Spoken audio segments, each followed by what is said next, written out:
Elecciones libres sin partidos libres.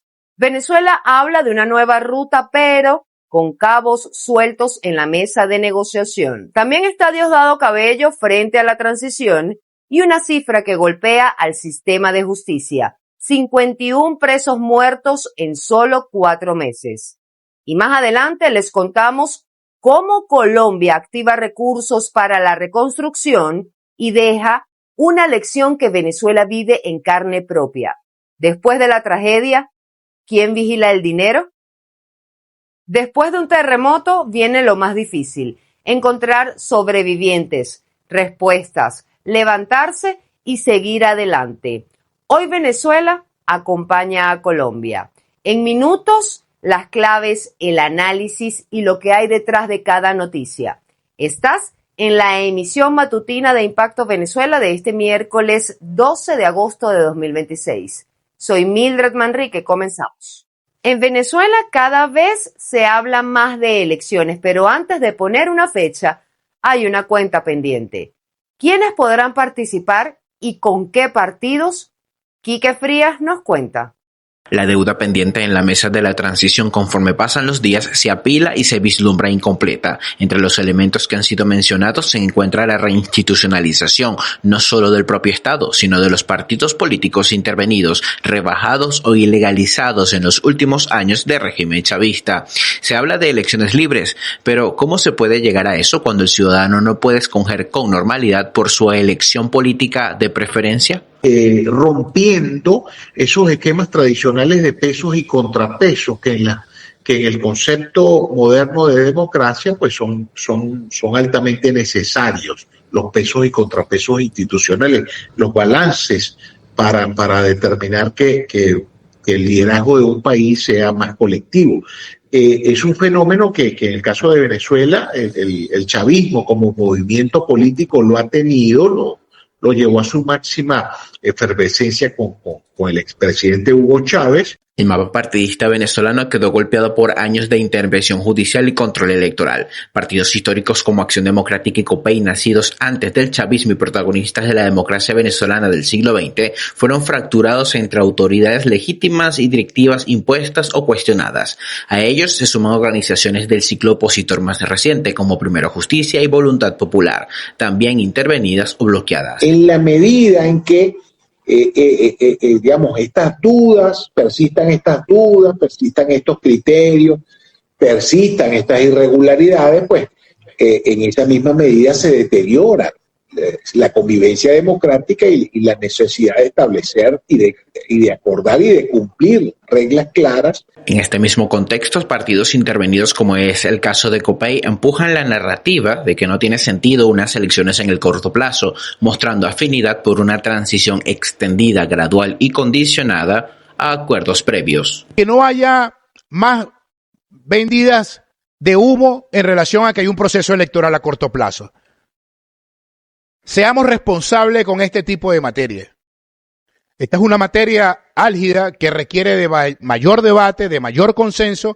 La mesa puede cambiar el CNE, discutir el TSJ y prometer una ruta electoral, pero si los partidos siguen secuestrados, mutilados o convertidos en cascarones legales, la elección puede nacer condicionada. Reportó para ustedes Quique Frías, Impacto Venezuela. La noticia también genera debate y queremos saber qué piensan ustedes. Vamos con nuestra pregunta del día.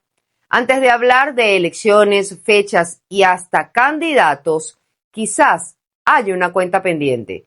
¿Qué debería resolverse primero, el CNE o los partidos? Ahora les toca a ustedes, comenten y participen en todas nuestras plataformas digitales. Los leemos en la emisión estelar. En la transición venezolana hay una figura imposible de ignorar: Diosdado Cabello. Su peso dentro del chavismo lo coloca frente a una disyuntiva que puede marcar esta etapa: resistir a los cambios, negociarlos o convertirse en parte del mecanismo que los haga posible. Juliana Palmar nos amplía. Diosdado Cabello permanece como secretario general del PCV y ministro del Interior y Justicia, mientras las negociaciones avanza con participación estadounidense y con una agenda que incluye cambios institucionales y elecciones. Como uno de los hombres más fuertes del chavismo, podría no necesitar controlar la presidencia para condicionar lo que ocurra después y en su capacidad para representar a un sector que podría considerar inaceptable una transición que implique perderlo todo.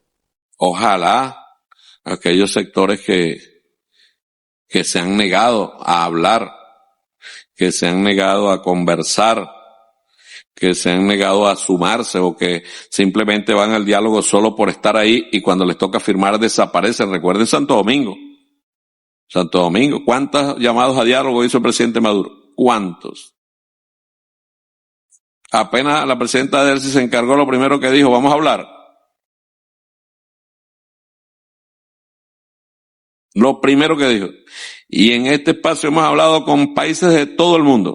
Mientras Delcy Rodríguez intenta conducir el nuevo escenario y las negociaciones avanzan, sectores identificados con el llamado chavismo originario han comenzado a cuestionar decisiones del nuevo núcleo de poder.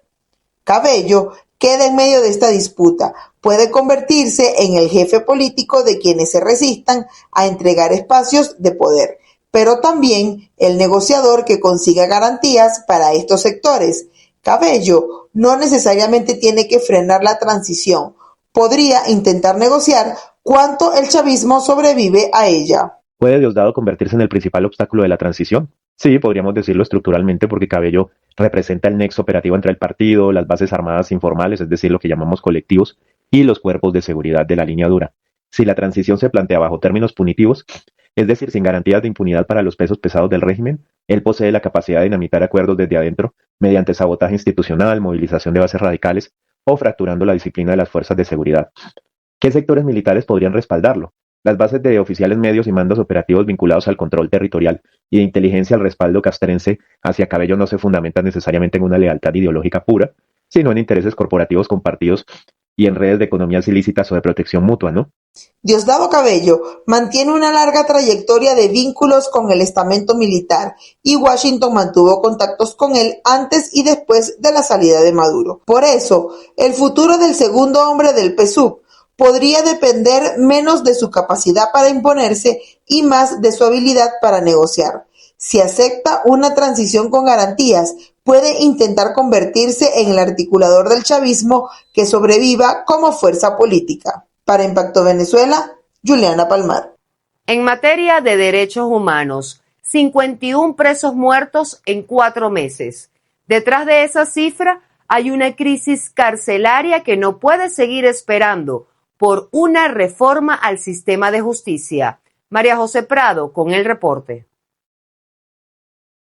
El gobierno habla de reformar la justicia en las cárceles venezolanas. La realidad sigue siendo otra. Entre abril y julio, el Observatorio Venezolano de Prisiones registró 51 presos comunes muertos. Son casi 50 vidas perdidas en apenas 4 meses. Una cifra que vuelve a poner sobre la mesa el abandono de las cárceles. De verdad creo que 3 cosas importantes. Una, que las responsabilidades por parte del régimen que tiene bajo su custodia la atención integral de las personas privadas de libertad no les interesa, ni al Ministerio Penitenciario, quien debe brindar esa atención integral, ni a la Defensoría del Pueblo, que tiene que velar por los derechos humanos de todos los venezolanos, ¿no? Pero como ese organismo tiene varias dependencias, tiene una en particular que es sobre el sistema penitenciario. Entonces, uno se pregunta dónde está ese defensor especial que vela por los derechos humanos de las personas privadas de libertad. Y 3, ¿dónde están los fiscales de protección de derechos fundamentales, derechos humanos y régimen penitenciario? El problema no sería solamente la falta de espacio. El OVP señala que varios de los fallecidos sufrían enfermedades prevenibles o tratables, como tuberculosis, deshidratación severa y diarreas agudas, es decir, casos que con atención médica oportuna difícilmente habrían terminado en muerte. Y el hacinamiento sigue siendo otra bomba de tiempo. En el Marite, en Zulia, caben 700 personas, pero hay más de 1.000 presos. Esto significa una ocupación superior al 143% según el observatorio. Y no es un problema nuevo. Hace 3 años el gobierno tomó varias cárceles bajo operativos que prometían recuperar el control de esos centros. El problema de las cárceles no son ni las cárceles ni los presos.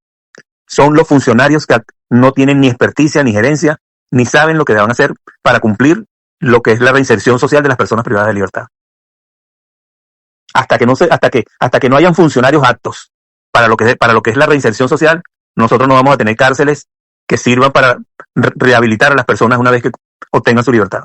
Ahora, la presidenta encargada, Delcy Rodríguez, impulsa una consulta para reformar la justicia penal y reconoce que el sistema está marcado por corrupción e ineficiencia, pero una reforma que no llegue a las cárceles se queda en el papel, porque detrás de las estadísticas hay presos que siguen muriendo bajo custodia del Estado, sin atención médica y en centros que llevan años desbordados. 2 países hermanos golpeados por terremotos, pero rápidamente Colombia comienza a mostrar cómo administra la emergencia, mientras Venezuela continúa bajo la lupa por su propia reconstrucción. Ahora, el dinero y la transparencia marcan la diferencia. Continuamos con Juan Gutiérrez Gamba. Luego del terremoto en Colombia, el gobierno de Abelardo de la Espriella actualizó el balance de la emergencia con cifras de más de 220 fallecidos, 2.595 heridos y 195 desaparecidos, mientras despliega ayudas para quienes perdieron sus viviendas y quedaron afectados económicamente. En Pereira, una de las zonas más golpeadas, el gobierno anunció subsidios de arriendo para damnificados y 3 meses de alivio en el pago de servicios públicos. He dado instrucciones precisas al señor ministro de Vivienda para que se decrete un alivio económico en servicios públicos para todas las personas afectadas en Risaralda por 3 meses.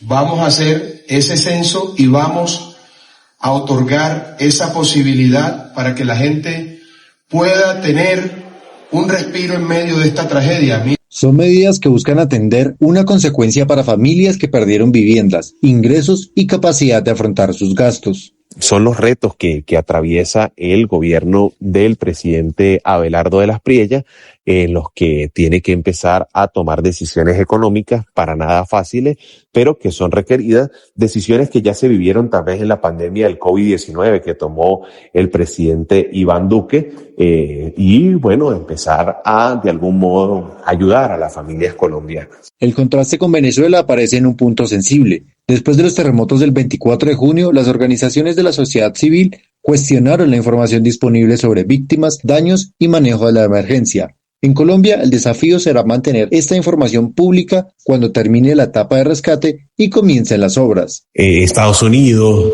la Unión Europea y los organismos multilaterales vengan con algunos fondos salvavidas en los que no necesariamente se afecte el gasto público, ¿no? Digamos a tal magnitud. Sin embargo, sabemos que sí se va a ver afectado en este momento. Tal vez no se cumpla la meta de reducción de déficit fiscal en un momento en el que el gobierno ni siquiera sabe si todos los datos son certeros, porque pues tenía 72 horas en el gobierno apenas. La emergencia también pone a prueba el programa económico del gobierno. De la Espriella ha planteado reducir el tamaño del Estado, simplificar el sistema tributario y estimular la inversión privada. Pero el terremoto obliga a aumentar la capacidad de respuesta pública y movilizar recursos para vivienda, servicios e infraestructura. Seguimos con más, no se despeguen de nuestra pantalla. A continuación, impacto en 60 segundos. Venezuela a oscuras, demanda eléctrica rompe récord. El país enfrenta una nueva jornada de tensión eléctrica. La demanda alcanzó un récord de 15.625 megavatios, el nivel más alto en 8 años, mientras el gobierno de Delcy Rodríguez reduce horarios en instituciones públicas e inspecciona empresas privadas para exigir ahorro energético. A la presión sobre el sistema se suma el malestar ciudadano. Se han reportado protestas por los persistentes cortes eléctricos en al menos 7 estados del país. También persisten las denuncias por apagones de hasta 12 horas en regiones del interior. La inflación y el dólar se disparan. ¿Cuál es el plan económico? Venezuela entra en la segunda mitad de 2026 con una combinación que golpea directamente el bolsillo. La inflación acumuló 129,8% en el primer semestre y el dólar oficial pasó de 301,37 bolívares en enero a 761,21 este 11 de agosto. Economistas proyectan que la inflación podría cerrar el año hasta en 300%. Y el dólar alcanzar los 1.150 bolívares. Transporte, vivienda, salud y alimentos están entre los rubros más golpeados. mientras el salario mínimo continúa congelado en 130 bolívares, hoy equivalente a menos de $1. Tras 7 meses de gestión, Delcy Rodríguez no ha presentado públicamente un plan macroeconómico que explique cómo frenar el deterioro del poder adquisitivo, ni un presupuesto que permita conocer prioridades de gasto, ingresos petroleros o la capacidad fiscal para mejorar las remuneraciones. El resultado ya se siente en la calle. Los precios y el dólar avanzan mucho más rápido que los ingresos. Hasta aquí la emisión matutina. La información continúa en impactovenezuela.com y @